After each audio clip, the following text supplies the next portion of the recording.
Hi everyone, welcome back to the Auto Luxury channel. In the shadow of World War II, America pressed pause on many of its luxuries. But just before the assembly lines turned to tanks and airplanes, DeSoto released a car that many would never forget, the 1942 DeSoto. Elegant, bold, and surprisingly advanced for its time, this is a forgotten gem in American automotive history. Exterior. Let's start with the exterior. The 1942 DeSoto was offered in several body styles, including coupes, sedans, and convertibles. But what really stands out is its unmistakable airfoil grille, redesigned for 1942 with a more streamlined, horizontal bar design. This gave the car a bold, almost aircraft-inspired front end, perfect for the early 40s fascination with aviation. The front bumper was robust and chrome-laden, curving around a new, wider grille that was both decorative and aerodynamic. The headlights were semi-integrated into the fenders, a transitional styling cue leading into the fully enclosed post-war designs. Running boards were still present but more subtly integrated than previous models, and the fenders carried a fuller, more sculpted look. And yes, those classic DeSoto nameplates.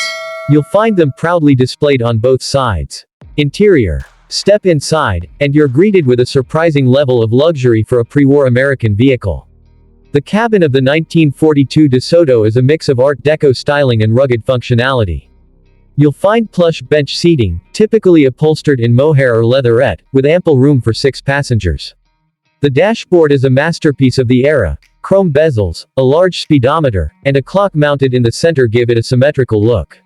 The instrument panel was backlit, giving it a sophisticated nighttime glow. One of the most unique features.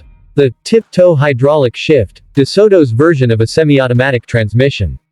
It combined a clutch and a fluid drive system, letting drivers shift with less effort, an early attempt at making driving easier and more modern. Performance. Under the hood, the 1942 DeSoto packed a 236.7 cubic inch inline-6 engine, producing around 115 horsepower. Not mind-blowing by today's standards, but in 1942, it was smooth, reliable, and sturdy, perfect for cross-country touring or daily driving. The DeSoto's fluid drive transmission was a standout innovation. It used a fluid coupling instead of a conventional clutch, making starts and stops more seamless, a real engineering leap at the time. On the road, it's not a speedster, but it glides with grace. The suspension soaked up bumps impressively well, and the handling was predictable, perfect for an era when comfort mattered more than cornering. The 1942 DeSoto was the last civilian model before American factories shifted to war production. Only about 24,000 units were produced before the line was halted in February of that year, making this a rare and often overlooked classic. It represents a turning point, the end of one era and the beginning of another. With its forward-thinking design, innovative drivetrain, and artful interior, the 1942 DeSoto isn't just a car, it's a story on wheels. If you love forgotten classics and timeless design, hit that like button, subscribe for more vintage car deep dives, and tell us in the comments, would you drive a DeSoto today?